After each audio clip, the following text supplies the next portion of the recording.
Good morning, friends. It's Heather at Bush Poppy Farm. Hope you are doing well. Today is all about building custom arrangements. I have an order for a bouquet for someone I need to make right now so I can take it to them. And I have an order for a custom succulent garden.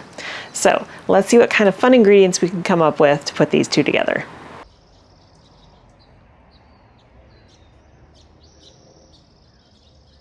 I'm having kind of a rough day. It's another migraine day, unfortunately, and I have tried, my doctor's putting me on a new prescription, which is a lot stronger than the old one. So it's starting to help. The pain is getting better, but the light sensitivity is still not great, and I definitely feel more dopey on this medication. But the show must go on. So early this morning, before I really went into the throes of the migraine, I did some harvesting for this custom bouquet, and I think we've got some really fun stuff.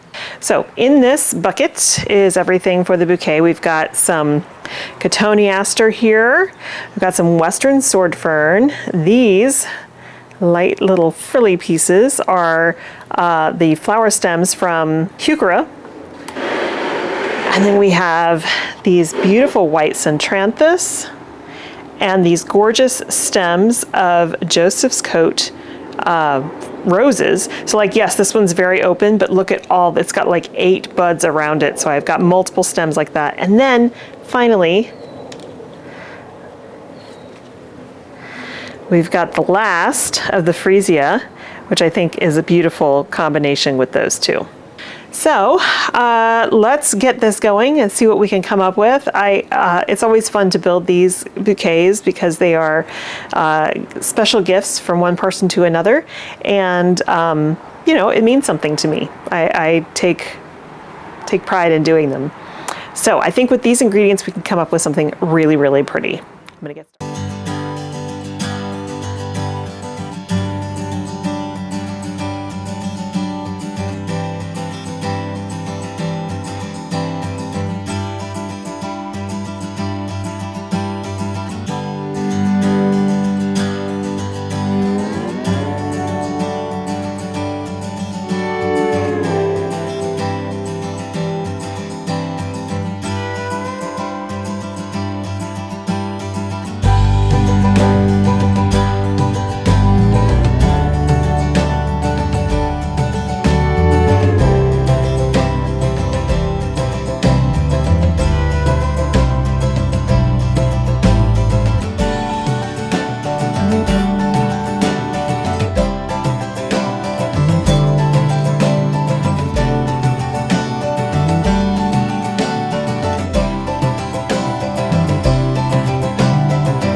Okay, I think I'm actually happy with that.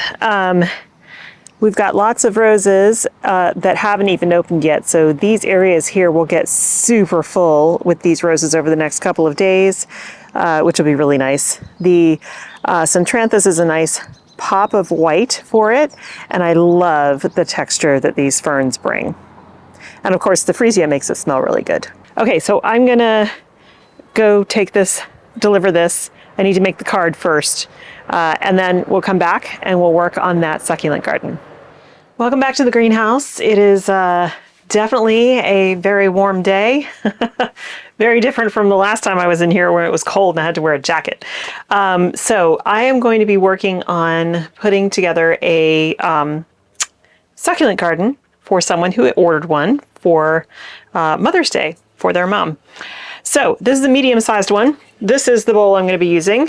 It's sort of shallow. This is good because these guys don't get super deeply rooted. They need some soil, but not a ton.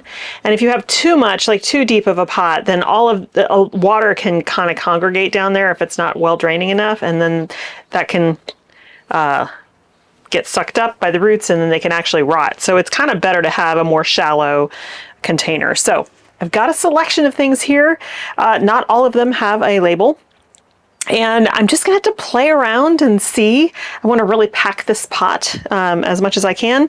So I don't know how much I'll fit in here. I chose some things that are blooming or about to bloom because I think that's really pretty. And I think that she will enjoy that. So I'll tell you the ones that have labels. Okay, so to start with, this is what I've got here. We've got this this is a Horothea. This is a variegated zebra, I think it says. These guys I just love for the deep purple color here, and I think it looks lovely with this. These are Echeverias. I just think they look really beautiful together. Then this one is a Sempervivum. This one's called Hester, and you can see it's sending out all these bloom stalks, which I think is going to be so pretty. This one I just propagated from a cutting, and it's about to bloom, or it is blooming. So definitely want to put that in here. And then we've got other cuttings that have rooted, and we're going to pop those in around. This guy does have a label. It's a Peperomia. It is called Ruby Glow, and look at that beautiful red underneath there. So I'm just going to play around with these and see how it goes. I'm sure I will move things here and there until I feel happy with it. I do have lots of other tiny cuttings that I will be slotting in to fill in the final spaces towards the end, but this is just kind of a trial and error thing. You just do it till it feels good.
I think I really like this. I love this cascading effect here.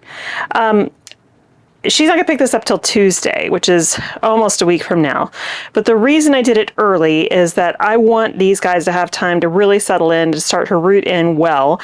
Gave them a nice deep drink, and I only added rocks in a few places where there was a little bit more exposed soil than I would have liked. Otherwise, everybody's in here, and I think it's a nice mix. I think she'll be happy with this to give to her mom.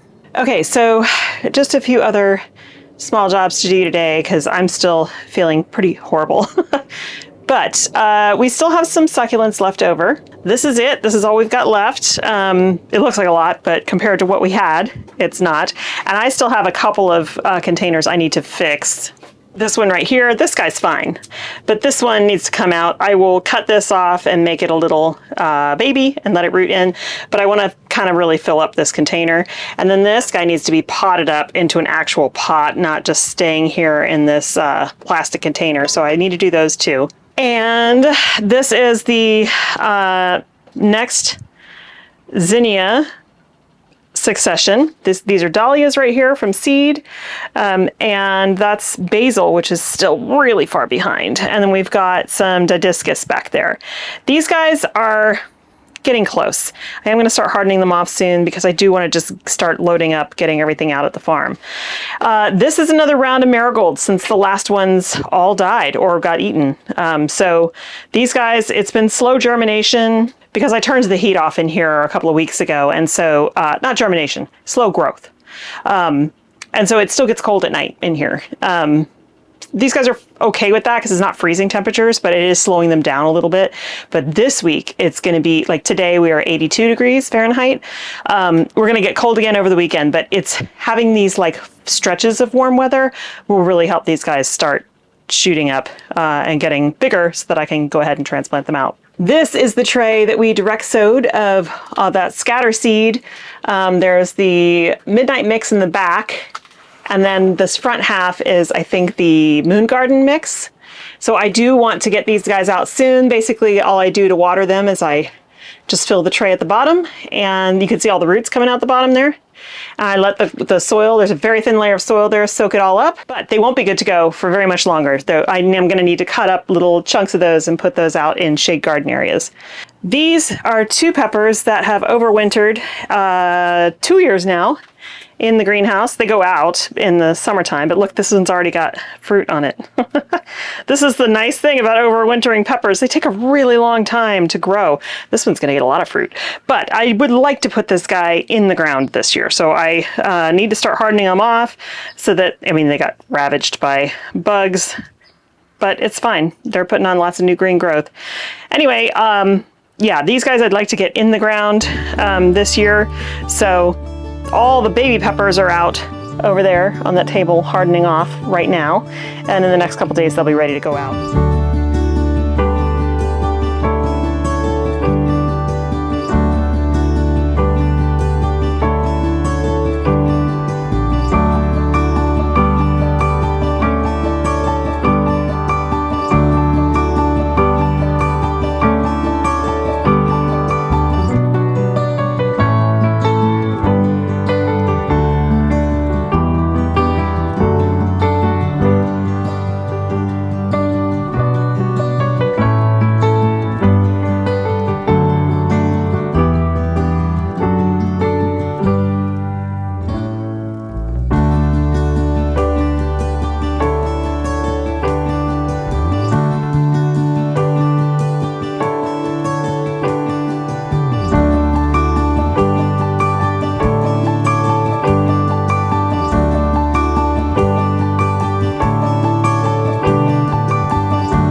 well, that's about it. We got those succulent projects done. I went ahead and did them. I figure I'm already hot and sweaty. I might as well complete the work. So again, a little bit more space in there now. I'm hoping that this week we'll be planting hellebores that are coming, as well as alstroemeria that should be coming this week, maybe tomorrow, or even by the end of the day, who knows. And then we're going to be putting our peppers out. So I am going to put some peppers, the small ones, the little like bird, pequeño ones, the little bird beak ones.